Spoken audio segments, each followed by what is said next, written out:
Hi friends, welcome to TastyRecipes. ఎలా ఉన్నారు? అందరూ బాగున్నారా? నేను కూడా చాలా బాగున్నానండి.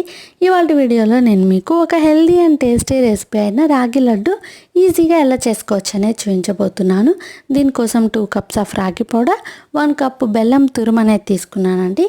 ఫస్ట్ ఒక పాన్ తీసుకొని దాన్ని స్టవ్ ఆన్ చేసి స్టవ్ మీద ఈ పాన్ అనేది ఉంచాను. తర్వాత దీనిలో ఒక 2-3 స్పూన్స్ వరకు నెయ్యి అనేది యాడ్ చేసుకుంటున్నాను. ఈ నెయ్యిలో ఒక 10 వరకు కాజు, ఒక 10 బాదం ఇలా సన్న స్లైసెస్గా కట్ చేసి దీనిలో యాడ్ చేసుకొని లైట్గా ఫ్రై చేసుకోవాలి. సో ఈ కాజు అండ్ బాదం లైట్ గోల్డెన్ బ్రౌన్ కలర్ వచ్చేంత వరకు మనం ఫ్రై చేసుకొని వీటిని ఒక బౌల్లోకి ట్రాన్స్ఫర్ చేసుకోవాలి. సో చూడండి, ఇవి చక్కగా ఫ్రై అయినాయి. ఇప్పుడు వీటిని ఒక బౌల్లోకి ట్రాన్స్ఫర్ చేసుకుంటున్నాను.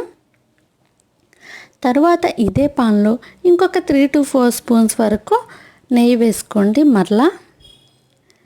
సో బౌల్లో తీసుకున్న తర్వాత దీనిలో మరలా ఒక 3-4 స్పూన్స్ నెయ్యి అనేది యాడ్ చేసుకొని ఈ నెయ్యిలోనే రాగి పౌడర్ ఉంది కదండి, 2 కప్స్ రాగి పౌడర్, అది యాడ్ చేసుకొని ఈ పౌడర్ని కూడా ఫ్రై చేసుకోవాలి. సో ఈ పౌడర్ని ఈ నెయ్యిలో ఒక 10 మినిట్స్ వరకు ఫ్రై చేసుకోండి. సో మీరు ఈ రెసిపీ అనేది చేసేటప్పుడు కంప్లీట్గా ఫ్లేమ్ అనేది లోలో పెట్టేసే ఫ్రై చేసుకోవాలండి.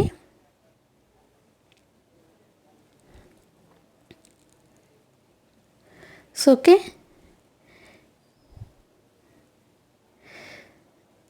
ఇప్పుడు ఈ పౌడర్ కూడా ఫ్రై అయింది. తర్వాత దీన్ని ఒక మిక్సింగ్ బౌల్లోకి యాడ్ చేసుకుంటున్నాను. సో ఫస్ట్ ఈ రాగి పౌడర్, మనం ఫ్రై చేసి రెడీ చేసి పెట్టుకున్న రాగి పౌడర్ని ఒక బౌల్లోకి ట్రాన్స్ఫర్ చేసుకుంటున్నాము. తర్వాత ఇదే బౌల్లో మనం 1 కప్పు బెల్లం తురుము అనేది తీసుకున్నాం కదండి, దాన్ని యాడ్ చేసుకోవాలి. సో మరలా ఈ పాన్ అనేది స్టవ్ మీద పెట్టేసి స్టవ్ ఆన్ చేసుకుంటున్నాను. ఇప్పుడు ఫ్లేమ్ అనేది మీడియం ఫ్లేమ్ అనేది ఉంచండి. సో తర్వాత దీనిలో 1 కప్ బెల్లం అనేది యాడ్ చేసుకొని దీనిలో ఒక పావు టీ గ్లాస్ వరకు వాటర్ తీసుకోవాలి. చాలా తక్కువ తీసుకోవాలండి. సో వాటర్ తీసుకొని ఈ వాటర్లో బెల్లం అనేది పూర్తిగా కరిగేంత వరకు చక్కగా దీన్ని హీట్ చేసుకోవాలి. సో ఈ బెల్లం కొంచెం మొత్తం కూడా కరిగి ఇలా తీగ పాకం, సన్న తీగ పాకం వచ్చేంత వరకు కూడా దీన్ని కుక్ చేసుకోవాలండి. సో ఇక్కడ చూసినట్లయితే సన్న తీగ పాకం, జస్ట్ స్టిక్ అవుతున్న ఫింగర్స్కి స్టిక్ అవుతున్నా కూడా సరిపోతుంది. సో తర్వాత దీన్ని ఈ వాటర్ మిక్స్ చేసిన బెల్లం ఏదైతే ఉందో, కరిగిన బెల్లం, దాన్ని ఈ పౌడర్లో మిక్స్ చేసుకోవాలి. సో ఒక స్ట్రైనర్ యూస్ చేసి నేను ఇలా స్ట్రెయిన్ చేసుకొని ఈ రెండింటిని కూడా మిక్స్ చేసేస్తున్నాను. అంటే బెల్లం ప్లస్ రాగి పౌడర్ రెండింటిని మిక్స్ చేసి దీనిలో ఆల్రెడీ మనం ఫ్రై చేసుకున్న కాజు అండ్ బాదం ఉన్నాయి కదండి, అవి కూడా వేసాను. అలాగే ఒక 3 ఇలాచీ కూడా ఇలా పౌడర్ చేసుకొని దాన్ని కూడా దీనిలో యాడ్ చేసేసుకొని మొత్తం కూడా నీట్గా మిక్స్ చేసేసుకోవాలి. సో ఇలా మిక్స్ అయిన తర్వాత మనం లడ్డు చుట్టుకోవడానికి దీనిలో కొంచెం నెయ్యి అనేది యాడ్ చేసుకుంటూ లడ్డు అనేది చుట్టుకోవాలి. సో ఇలా మనకి లడ్డు షేప్ అనేది వస్తుంటే అలాగే లడ్డు అనేది చుట్టేసేసుకోండి. సో లడ్డు రాకపోతుంటే ఇంకొంచెం నెయ్యి అనేది యాడ్ చేసుకుంటూ మీరు లడ్డు అనేది చుట్టేసేసుకోవచ్చు.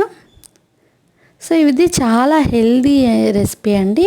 పిల్లలకు గనక ఈ రెసిపీ అనేది పెట్టినట్లయితే సో వాళ్ళకి చాలా ఆరోగ్యం అన్నమాట. సో ఇలా 1 by 1 ఈ రాగి లడ్డూలన్నీ కూడా చుట్టేసేసుకోవడమే.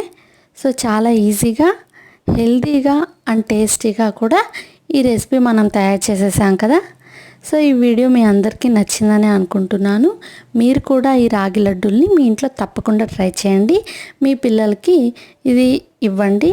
సో ఈ వీడియో మీకు నచ్చినట్లయితే ప్లీజ్ తప్పకుండా లైక్ చేయండి, షేర్ చేయండి. అలాగే మరిన్ని ఇంట్రెస్టింగ్ అండ్ యూస్ఫుల్ వీడియోస్ కోసం TastyRecipes ఛానల్ని సబ్స్క్రైబ్ చేసుకోండి. Thanks for watching friends.